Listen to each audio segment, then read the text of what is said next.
সকলোকে পোনপ্ৰথমে মই বাটুলি আপোনাক সকলোকে পুনৰ স্বাগতম জনাইছোঁ মোৰ লাৰ্ণ ছেকশ্যন আমাৰ ইউটিউব চেনেল য'ত নেকি আমি অসম কম্পিটিটিভ এক্সামৰ প্ৰিপেৰেশ্যন কৰি আছোঁ আৰু য'ত আমি এক্সাম সামগ্ৰী সকলো ধৰণৰ প্ৰশ্ন উত্তৰ কভাৰ কৰি গৈ আছোঁ। গতিকে যোৱা ভিডিঅ'ত মই ষ্টাডি নলেজৰ বিষয় লৈ আহিছিলোঁ যি নেকি এক্সামত আপোনালোকৰ হয়তো দেখা যায় যে ইংৰাজীত কিহৰ বিষয়ক কোনোটি বিষয়ৰ অধ্যয়নক কি বুলি জনা যায় তাৰ ওপৰত। গতিকে আহক যোৱা ভিডিঅ'ত মই কেইটিমান ষ্টাডিৰ বিষয় লৈ আহিছিলোঁ। আজি মই পুনৰ কেইটিমান ষ্টাডিৰ বিষয় লৈ আহিছোঁ যি নেকি আপোনালোকৰ এক্সামত সুধিব পাৰে। অ'কে, গতিকে আমি নাজানো যে এক্সামত কেনেধৰণৰ বা ক'ৰ পৰা প্ৰশ্ন দিব বা আহিব।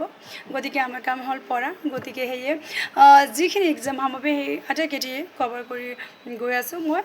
গতিকে আমি ষ্টাৰ্ট কৰোঁ আজিৰ ক্লাছটো। গতিকে চেলনলজি হৈছে আপোনালোকৰ ষ্টাডি অফ মুনৰ বিষয় মুনৰ অধ্যয়নক কি বুলি জনা যায় চেলনলজি বুলি জনা। আৰু অপটিকছ হৈছে ষ্টাডি অফ লাইটৰ বিষয়ে অধ্যয়নক কোৱা হয় অপটিকছ। মিউজিকলজি হৈছে ষ্টাডি অফ মিউজিকৰ বিষয়ে যি অধ্যয়ন কৰে তাকে মিউজিকলজি বুলি কোৱা হয়। আৰু নেফলজি হৈছে ষ্টাডি অফ ক্লাউডছৰ বিষয়ে যি অধ্যয়ন কৰে তাক জনা যায় নেফলজি নামেৰে। মাইক্ৰ'লজি ষ্টাডি অফ এনছৰ বিষয়ক মাইক্ৰ'লজি বুলি জনা যায়। আৰু ইথ'লজি হৈছে ষ্টাডি অফ ফিছৰ বিষয়ে অধ্যয়ন কোৱা হয় ethology. Pomology study of fruit. Cytology study of cell. Demography study of population. Apiology study of honey bee. Petrology study of rocks. Exobiology study of outer space. Viticulture study of grass. Radiology study of X rays. Trichology study of hair and archaeology হৈছে study of spider.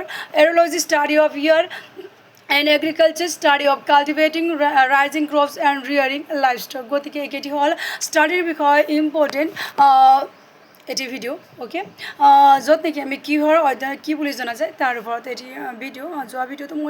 যোৱা last ভিডিঅ'টো মই এই বিষয়ে এটি video' আনিছিলোঁ আৰু গতিকে আজি মই পুনৰ লৈ আহিছোঁ আৰু কেইবাটাও থাকি যোৱা মই পুনৰ লৈ আহিম। গতিকে যদি আপোনালোকৰ নিজৰ নোটবুকত নোট ডাউন কৰি ল'ব পাৰিব, চাব পাৰিব, পঢ়িব পাৰিব, ৰিভিজন কৰিব পাৰিব আৰু এক্সামত ভাল ফলাফল দেখুৱাব পাৰিব। লগতে মোৰ ভিডিঅ'ত যদি আপোনালোকে কিবা ইম্পৰ্টেণ্ট যেন লাগিছে বা এক্সাম সামগ্ৰী যেন লাগিছে তেনে আপোনালোকে নিশ্চয়কৈ পোনপ্ৰথমে মোৰ চেনেলটো ছাবস্ক্ৰাইব কৰিব পাৰিব, তাৰপিছত মোৰ ভিডিঅ'ত লাইক কমেণ্ট শ্বেয়াৰ কৰিব পাৰিব। অ'কে, আৰু আপোনালোকে মোৰ চেনেলটো ছাবস্ক্ৰাইব কৰি তাত কৰি ল'ব পাৰিব। আৰু মোৰ চেনেলত মই বিভিন্ন ধৰণৰ জিকে MCQ শ্বৰ্টকৈ সহজ বা লংকৈ ছুটি ভিডিঅ' লং ভিডিঅ' দুইটা টাইপতো ভিডিঅ' দি আছোঁ যি নেকি এক্সাম সামগ্ৰী হয়।